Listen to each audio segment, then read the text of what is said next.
I used to think strength looked obvious. I thought it belonged to the loudest people in the room, the ones who always had the perfect comeback, the ones who never seemed hurt when someone criticized them. For years I tried to become that kind of person. Whenever I felt ignored, I spoke louder.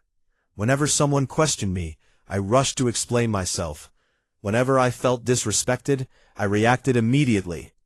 I believed that if I didn't defend myself at every moment, people would think I was weak. Looking back now, I realize how exhausted I was. A few years ago, I worked in an environment where everyone seemed to be competing for attention. Meetings often felt less like conversations and more like contests. People interrupted each other. Small mistakes became topics of discussion. Rumors traveled faster than facts. I entered that world convinced that the only way to survive was to constantly prove myself. Every morning, I arrived with a knot in my stomach. Before speaking, I would rehearse what I wanted to say. After speaking, I would replay every sentence in my head, wondering whether I sounded smart enough, confident enough, respected enough. One afternoon, I presented an idea I had spent weeks preparing. I expected support. Instead, someone immediately criticized it. The comment wasn't even particularly harsh, but it hit me harder than it should have. Before I could stop myself, I launched into a long defense. I explained every detail, every reason, every decision. The more I talked, the more nervous I became. The room grew quiet. People stopped paying attention. By the time I finished, I felt defeated. Later that day, a colleague pulled me aside. We weren't close friends, but we had worked together long enough to be honest with each other. He said something simple. You know, sometimes the more you explain, the less people listen. I laughed awkwardly and changed the subject, but his words stayed with me. That evening, I sat alone in my apartment, with the lights off, except for a small lamp in the corner. Outside, rain tapped against the window. I kept replaying the meeting in my head. For the first time, I wondered whether my problem wasn't that people misunderstood me.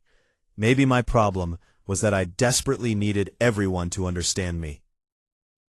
Over the next few months, life gave me plenty of opportunities to test that idea. There was a disagreement in a group project. Normally, I would have argued until everyone agreed with my point of view. This time, I listened more than I spoke. It felt uncomfortable. Silence always had. I worried people would think I had nothing to contribute. But something surprising happened. Because I wasn't busy preparing my next argument, I noticed things I had missed before. I noticed who genuinely listened, and who only waited for their turn to talk. I noticed how often people revealed their intentions through small details. I noticed that understanding others required far more attention than being understood. Around the same time, I began spending less energy trying to maintain every friendship. For years, I had treated relationships like numbers. The more people around me, the better. Yet many of those connections left me feeling drained. There were people who only appeared when they needed something, people who disappeared when I struggled, people who seemed to enjoy criticism more than encouragement. Letting go wasn't dramatic. There were no arguments or confrontations. I simply stopped chasing. I stopped sending the extra message when the effort was never returned. I stopped forcing conversations that felt one-sided. At first, the silence felt lonely. Some weekends became strangely empty. I would sit in coffee shops, watching groups of friends laugh together, and wonder if I had made a mistake. But gradually, something shifted. The few relationships that remained became stronger. Conversations became more honest. Time felt more meaningful. I no longer needed a crowd to feel connected. Then came a period that challenged me more than anything before. A series of setbacks arrived one after another. Plans failed. Opportunities disappeared.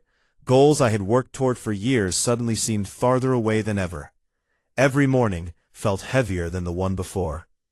I remember waking up one winter morning before sunrise. The room was cold. The air felt still. For several minutes, I simply stared at the ceiling, wondering whether all my effort had been wasted. Part of me wanted to quit trying altogether. Another part wanted to blame circumstances, other people, bad luck, anything except myself. But somewhere during those difficult months, I started building small habits. Nothing that would inspire anyone on social media. I woke up at the same time every day. I finished tasks, even when motivation disappeared. I exercised, even when I didn't feel like it. I kept promises I made to myself. Some days the victories were so small, they seemed ridiculous. Yet each one quietly strengthened something inside me. Nobody noticed. Nobody applauded. Most of the progress happened in complete silence. And somehow, that made it more real. One evening, after an especially frustrating day, I received a message that immediately made my blood boil. The words felt unfair, accusatory. For several minutes, I typed and deleted responses. My heart raced. My face felt hot. I wanted to send something sharp enough to make the other person regret contacting me. Instead, I put my phone down and walked outside. The sun was setting. The sky glowed orange behind rows of buildings. I walked without any destination. By the time darkness arrived, my anger had faded. The next morning, I reread the message. It still bothered me, but not enough to control me. My response ended up being short, calm, and respectful. The conflict ended within days. In the past, it might have lasted months. That experience taught me something I couldn't have learned from advice alone. Not reacting immediately doesn't mean you're weak. Sometimes it's the only reason you remain in control. Another lesson arrived unexpectedly through failure. I had been comparing myself to others for as long as I could remember. Someone earned more money.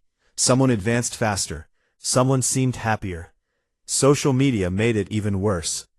Every success story felt like evidence that I was falling behind. One night, after spending nearly an hour scrolling through other people's achievements, I closed my phone and stared at my reflection in a dark window. I felt miserable, not because my life was terrible, but because I was measuring it against lives I didn't fully understand. The next day, I decided to take a break from that habit. Whenever I caught myself comparing, I redirected my attention toward my own progress. Some days I succeeded, other days I failed, but gradually the constant pressure eased. I stopped racing against people who weren't even running the same course. The most difficult challenge came when I had to face the consequences of my own decisions. There was a period when I blamed everyone except myself. If a project failed, someone else was responsible. If a relationship ended, I focused entirely on the other person's mistakes. If opportunities disappeared, I found external reasons. Accepting responsibility felt painful because it removed my excuses. But it also gave me something far more valuable: control. The moment I stopped blaming everything around me, I gained the ability to change things within me. That realization didn't arrive all at once. It came through hundreds of small moments, through uncomfortable conversations, through mistakes, through lonely evenings, through mornings when getting out of bed felt difficult.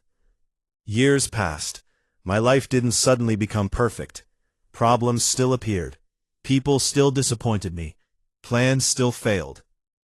But something fundamental had changed. One afternoon, I found myself sitting in another meeting room, listening to a heated discussion unfold around me. Voices rose, defenses appeared, people interrupted each other. For a moment it felt like stepping into a memory. The younger version of me would have joined the chaos immediately. He would have fought to be heard. He would have explained every detail. He would have left exhausted. Instead, I listened. When it was finally my turn to speak, I kept my words brief. I focused only on what mattered. Then I stopped talking. The room became quiet. The conversation moved forward. As I walked home that evening, the city lights reflected on the wet pavement after a light rain. People hurried past carrying umbrellas. Traffic hummed in the distance. I realized that strength had never looked the way I imagined. It wasn't about winning every argument or proving everyone wrong. It wasn't about having the loudest voice or the biggest presence. It wasn't about never feeling hurt, angry, lonely, or uncertain. Real strength had arrived quietly. It appeared every time I chose discipline over excuses. Every time I stayed calm when emotions demanded otherwise. Every time I observed instead of reacted. Every time I respected others without abandoning myself. Every time I accepted responsibility instead of blame. Every time I continued moving forward, even slowly, when stopping would have been easier. And perhaps the clearest sign of all was that I no longer felt the need to convince anyone I was strong. I simply lived differently, and that was enough.